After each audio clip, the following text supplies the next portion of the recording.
जो चैलेंजेस थे दूसरे भाग के थे वो हमारे इंटरनेशनल क्रू को संभालना। मुझे थोड़ा सा फ्लेक्सिबल होकर अडेप्ट करना पड़ा. That's part of my job also. For me to prep for that zone and that extreme trauma, जो luckily I have not experienced. पहले भाग में हमने देखा किस तरीके से आलिया सीरिया में पहुंचती है. हमने देखा डॉक्टर खान और अविनाश कामत का कैरेक्टर कहाँ से आया है, कौन है एंड कैसे तैयारी कर रहे हैं. कंक्लूजन में आपको देखने को मिलेगा कि how they reach from Europe to Syria. किस तरीके से एक इंटरनेशनल मर्सनरी सीरिया में घुसता है, किस तरीके से ऑपरेट करता है. जो चैलेंजेस थे दूसरे भाग के थे वो हमारे इंटरनेशनल क्रू को संभालना. जिस लोकेशन में जहां हमने काम किया है वहाँ तक अलग अलग एक्शन पीसेस को तैयारी करना और एक थ्रिलिंग एंटरटेनिंग कंक्लूजन देना राइटिंग में भी और एग्जीक्यूशन में भी.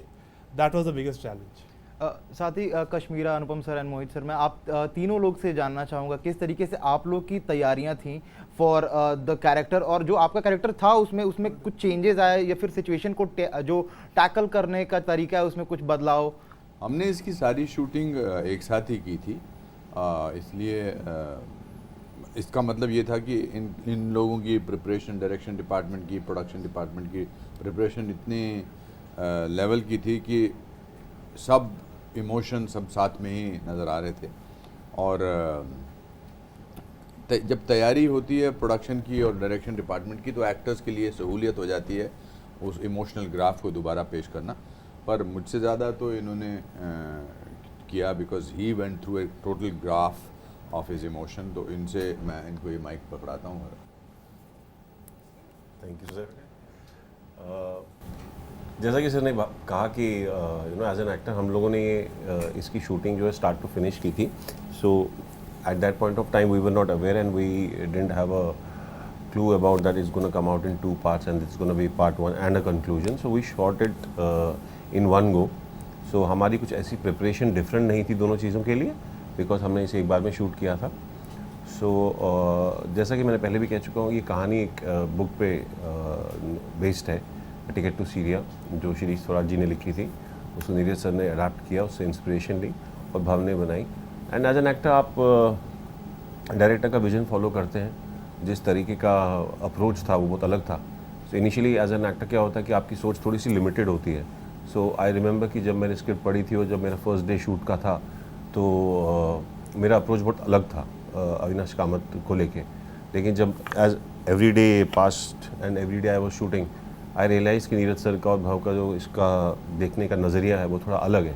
सो मुझे थोड़ा सा फ्लेक्सिबल होकर अडेप्ट करना पड़ा. That's a part of my job also. तो मुझे उसको अडेप्ट करके then I had to bring in the elements that they wanted for Avinash Kamat.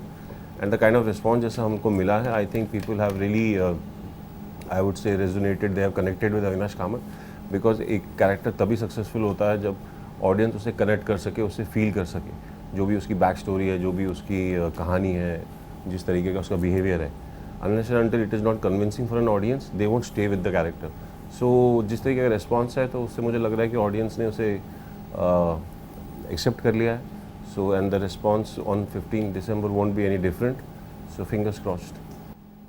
हाँ कश्मीरा, वो ठीक. So the challenge for me was जैसे कि आपने देखा आलिया का कैरेक्टर एक बहुत ही जब शुरू होता है बहुत ही स्वीट सिंपल लड़की सा होता है एंड देन सडनली वो एक डेंजरस वॉर जोन एरिया में ट्रैप हो जाती है which is quite unimaginable for her. So for me to prep for that zone and that extreme trauma जो luckily I have not experienced. So to make that believable and for the audience to connect with that, जहाँ पे and after watching the first 4 episodes, audience बहुत लोगों ने मुझे phone करके वो bathroom scenes के बारे में भी बोला है कि it was that point where they connected to the 3 minutes of her talking, otherwise she'll be in trouble. So that was, I was very happy that the audience connected with that. Baki the show was so well scripted and the production, the direction teams was so on point, so there was very little for us to bring to the table. Everything was already very very well planned. इस भाग में आप देखेंगे कैसे Avinash Kamath the freelancer अपनी team और doctor Khan की मदद से अपनी टीम को सेटअप करते हैं. He recruits mercenaries from all over the world जिनके साथ वो कुछ लोगों को आपने पहले एपिसोड में भी देखा था और कुछ नए लोग आते हैं, एंड कैसे वो सीरिया जैसे इलाके में एक सिविलियन कैसे घुसता है. आलिया को तो अबडक्ट करके लेके गए थे. The freelancer and his crack team, how do they get inside Syria just चालाकी से, जिन लोगों की मदद लेके वो अंदर घुसते हैं. That is something new. Regarding Kashmira's character, there are a few surprises. I won't like to mention it, but there's something very interesting from episode 5 itself that you will see. And there are a lot of spoilers attached to it, so I'm not going to mention that. But she is doing, along with Alia's character, Kashmira has been explored in a very, very interesting way.